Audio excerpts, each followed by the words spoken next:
Orixá de Umbanda e Orixá de Candomblé. Tem diferença? Vem saber com a gente.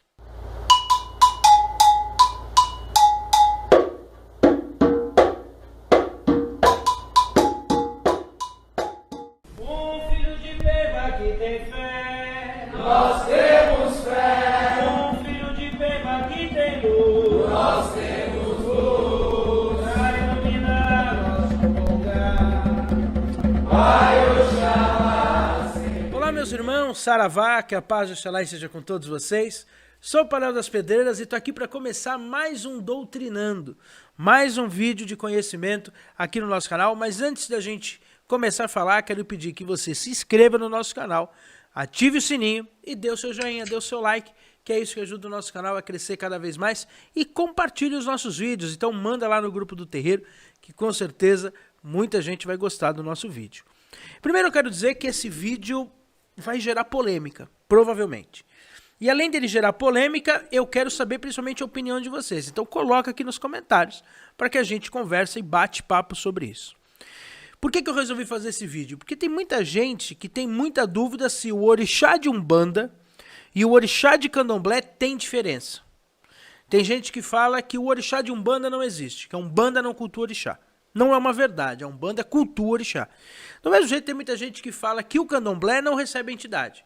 Mentira também, porque existem vários candomblés e alguns candomblés, como o próprio candomblé de Caboclo ou o próprio candomblé de Angola, trabalham com entidades e catiços, como são conhecidos. Então a verdade é que quando a gente fala em Umbanda, quando a gente fala em Candomblé, quando a gente fala em culto de nação, quando a gente fala em ancestralidade, em africanidade, em religiões de matriz africana, infelizmente tem muito dono de si, muita gente para discutir, pouca gente para explicar.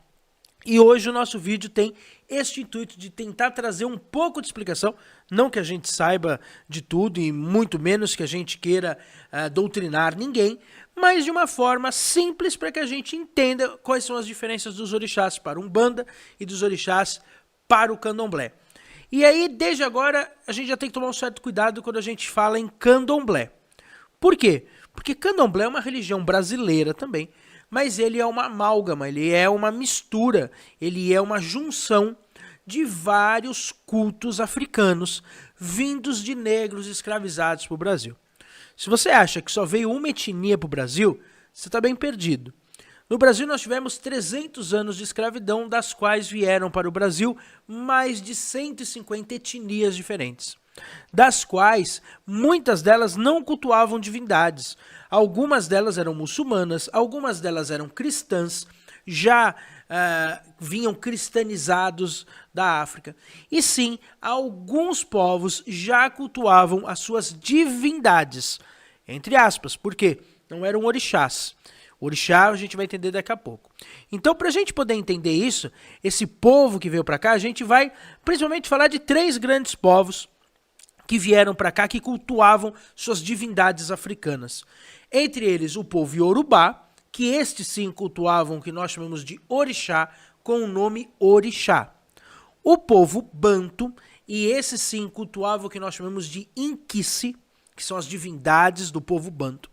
E o povo Jeje, esses cultuavam os Voduns. Em vários momentos, principalmente aqui no Brasil, a gente tenta fazer uma correlação. Tenta falar que, por exemplo, Mutalambô e Oxóssi é a mesma divindade. Não é verdade. Mutalambô é Mutalambô, Oxóssi é Oxóssi. Oxóssi é um orixá iorubano. Mutalambô é um Inquice Banto. Assim como Obaluaê é um orixá iorubano e como Sakpatá é um Vodun Jeje. Isso é pano para a gente fazer um doutrinando e talvez nem um doutrinando. Isso dá uns 10 vídeos para que a gente entenda, então eu vou falar de forma bem superficial sobre isso, para que a gente não deixe muito longo o vídeo. Então, para a gente poder entender, a terminologia orixá, que quer dizer ori, cabeça, chá, energia, é uma palavra, é uma terminologia, é um conceito, é um entendimento iorubá, de um povo africano específico. Só que a Umbanda chama as suas divindades de orixá também. E por que isso acontece? Porque a Umbanda, desde a macumba carioca, desde da cambinda, desde o Catimbó Jurema, desde das cambindas que já tinham, né, dos calundus, de todos esses rituais pré-umbandistas, vamos dizer assim, já tratavam do santo, da divindade com o nome de orixá. Isso porque os Yorubás são os últimos povos que vêm para o Brasil na escravidão e acabam firmando, principalmente em Salvador, no Rio de Janeiro, que eram as cidades mais populosas da época, acabam firmando a sua cultura sob as outras culturas que já existiam ali, do povo banto, do povo jeje, do povo malê, por exemplo, que era muçulmano, enfim, sobre os outros povos. Então por isso que o orixá fica mais conhecido e mais famoso, e a Umbanda acaba chamando de orixá a sua divindade. O que a gente precisa entender é que orixá, principalmente para o povo iorubá, são divindades. O que é divindades? São pessoas, são homens e mulheres que encarnaram, que estiveram vivas e se divinizaram. Isso é principalmente descrito nos livros do Reginaldo Prandi, nos livros do Pierre Fatumbi, nas fotos, né, do Pierre Fatumbi, nos grandes pesquisadores que fizeram as primeiras, vamos dizer assim, pesquisas das divindades iorubanas. Então, esse povo, quando a gente fala que Xangô foi o quarto Alafim de Oió, Alafim é o rei. Então, o quarto rei da região de Oió foi Xangô. Então, o Xangô iorubano, ele é um Xangô palpável. Ele foi uma pessoa encarnada, tá bom? Lá atrás. Para a Umbanda, os orixás não tiveram encarnações. Por quê? Porque a Umbanda, ela chama, por exemplo, Xangô de Xangô. Mas o Xangô na Umbanda, ele representa muito mais do que um homem que foi o rei de Oió. Ele representa, por exemplo, a energia da justiça e do fogo.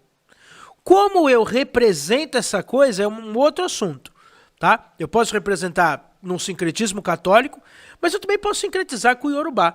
É importante a gente falar que muita gente fala assim, a Umbanda tem o sincretismo católico. Sim, mas a Umbanda também tem sincretismo africano. Porque quando eu boto uma imagem de Xangô de machado, eu também estou sincretizando com uma cultura africana. Com quem eu quero sincretizar? Aí é um outro papo, cada um com o seu, tá? Então, como eu represento a energia da justiça e a energia da fogueira, cada um representa do seu jeito, cada casa representa do seu jeito.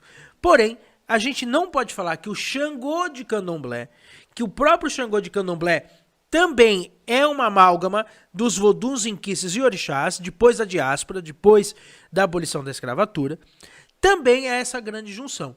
Porém, a Umbanda, ela junta, junto com este Xangô iorubá, com o vodum zazi, com o inquice, né, o inquice zazi e o vodum caviungo, por exemplo, que são os nomes que não são Xangôs, tá? São divindades específicas que têm algumas relações com Xangô, como a gente está acostumado. A Umbanda vai sincretizar com outras coisas, vai pegar também um ponto do santo católico, vai pegar também uma questão dos próprios arcanos do tarô, vai pegar algumas questões dos deuses romanos e dos deuses gregos. Isso é bem legal da gente falar, porque esses deuses também influenciam a Umbanda. Então a Umbanda pega sincretismo de vários lugares, tá? Por exemplo, com Oxóssi, a gente tem até um sincretismo com o deus hindu Rama em algum momento. Então a Umbanda, e aí eu não vou falar isso nesse Doutrinando, porque não teria como, a gente vai falar de uma forma mais superficial, mas depois, quem sabe, a gente vai até aprimorar isso, para que a gente entenda que o orixá de Umbanda não é o mesmo orixá do Candomblé. E quando a gente não estou falando de incorporação, não estou falando de falangeiro, esqueçam isso, esse Doutrinando não é sobre isso, é sobre a cultura, como que o Xangô de Umbanda é visto e como o Xangô de Candomblé é visto. E é isso que eu vou trazer para vocês.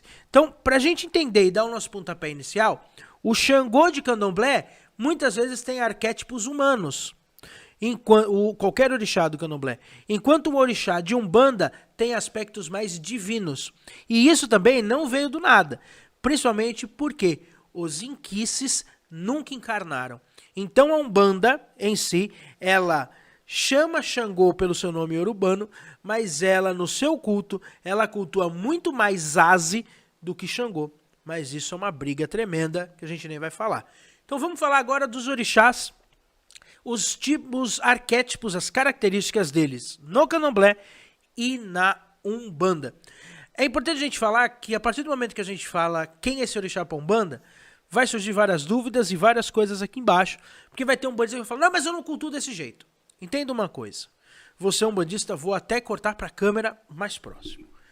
Você é um bandista, você tem o direito de cultuar do seu jeito, você aprendeu desse jeito, você cultua dessa forma, porque provavelmente você tenha vindo de uma casa que cultue desse jeito. Então, eu não tô aqui para te doutrinar e nem para falar que você está errado. Cada um pode cultuar do seu jeito. Eu mesmo tenho meus cultos particulares para cada orixá. Porém, o que a gente vai falar aqui nesse vídeo é de forma geral. Como que a Umbanda, como uma religião, da sua regra geral, vê esses orixás. Então, não fique bravo. Mas mesmo assim, coloca aqui embaixo que eu quero saber a sua opinião. Então vamos lá. O primeiro orixá que nós vamos falar é Ogum. O orixá Ogum. O orixá Ogum, e toda vez que eu vou falar do orixá, vocês vão ver que vai aparecer duas imagens desse orixá. Dele, primeiro no candomblé e depois dele na Umbanda. O orixá Ogum, para o candomblé, é o rei da cidade de Irê, filho do meio de Iemanjá, senhor dos metais, da forja, que fez as ferramentas e armas para os outros orixás, considerado o orixá da guerra. O seu atributo principal é ser o orixá da guerra. E a sua cor principal é o azul royal, ou azulão, como a gente conhece. Já na Umbanda, Ogum é o orixá do trabalho, da tecnologia e da guerra. Vencedor de demandas, representa a força de vontade. Seus atributos são a força, a guerra e a proteção, e a sua cor é vermelho. Aqui a gente já tem essa diferença, porque Ogum para Umbanda está sempre nas portas, né? Todo boteco, todo terreiro de Umbanda, toda casa de macumba, toda loja de Umbanda, sempre tem um Ogum protegendo, porque Ogum trabalha com essa proteção.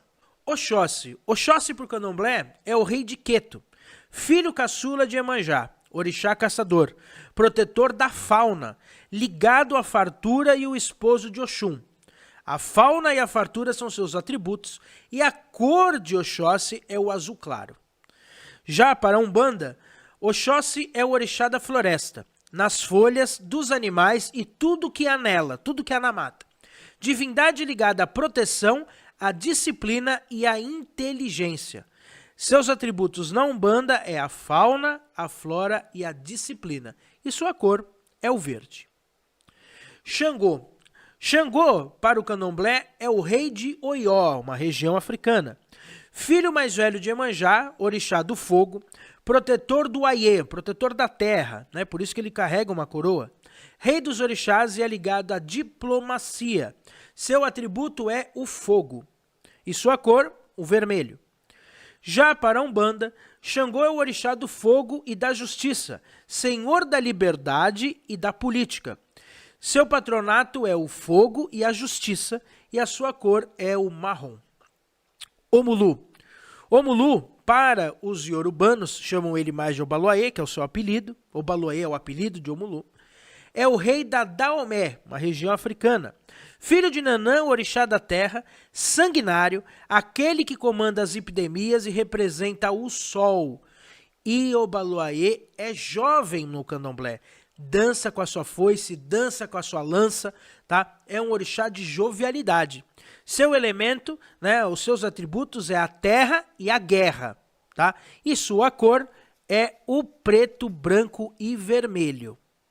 Enquanto que na Umbanda, Omulu já ganha o seu atributo de velhinho, de idoso. Orixá da terra, médico dos pobres, senhor da morte e da transformação, é aquele que recebe os desencarnados. Isso é uma coisa da Umbanda. Terra é o seu atributo, a morte e a cura espiritual. E sua cor é o preto e branco. Oxalá. Oxalá é o filho mais velho de Olodumare, senhor do pano branco, criador da humanidade, deixou a terra para viver no Orum. Seus atributos é cuidar dos seres humanos. Foi ele que fez os seres humanos e sua cor é o branco. Já para Umbanda, Oxalá é o pai de todos. Representa a paz e a fé. Comanda os planetas e todos os cosmos e todos os seres que nela habitam. A paz e a fé são os seus patronatos e sua cor também é o branco, tá? Agora a gente fala de alguns orixás que são até bem pouco cultuados, tá? Dentro do culto da Umbanda, mas que algumas casas cultuam, entre eles Ossan. E é importante a gente conhecer. Ossan é o filho de Nanã, senhor das folhas que vive nas matas acompanhando Oxóssi. Uma coisa interessante de Ossan é que ele não tem um braço e não tem uma perna. Seu patronato são as folhas, as ervas, e sua cor é o verde. Já para Umbanda, nas casas que o cultuam, Ossan é o senhor da medicina, é o senhor dos remédios e dos mistérios da cura. Senhor de tudo que é mandinga e reza. Folhas e os remédios são os seus atributos, e sua cor na Umbanda é o verde claro. Oxumaré. Oxumaré é o filho de Nanã, senhor do arco-íris e o orixá da riqueza para o candomblé. Seu atributo é o arco-íris e sua cor é o colorido. Todas as cores é dada para Oxumaré. Já na Umbanda, o orixás de novos ciclos, senhor da riqueza e financeira, recomeço e prosperidade é os seus atributos. Então é o senhor dos recomeços. E a cor na Umbanda é o preto e o amarelo. Bom, então vocês viram as diferenças que tem. Alguns orixás, como o próprio Mulu que a gente falou, tem alguns arquétipos até mesmo do eremita do tarô. Tá? Entre outras coisas, o Oxóssi de Umbanda tem aspectos parecidos com o Dionísio, tá? O deus romano, e com o próprio São Sebastião. Desassociar Ogum e São Jorge, então, na Umbanda é quase impossível, que existe essa grande influência. Então, os orixás de Candomblé e de Umbanda não são iguais à sua representação. Quem está certo e quem está errado? Não tem certo e errado. Tem culto, tem aquilo que a gente acredita. Seja no Candomblé, seja na Umbanda, seja na Quimbanda, seja em qualquer culto, em qualquer casa. Respeite o axé do seu irmão e respeite o conceito do seu irmão. Assim, a gente tem um respeito total. Se você quiser saber mais sobre tudo isso que a gente falou aqui, você vai pensar assim, mas e as Iabás? Falta ainda Iemanjá, falta Iansã?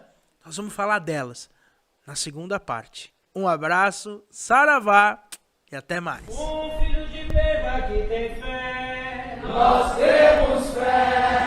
Filho de Pema que tem luz. Nós temos luz. Pra iluminar nosso lugar.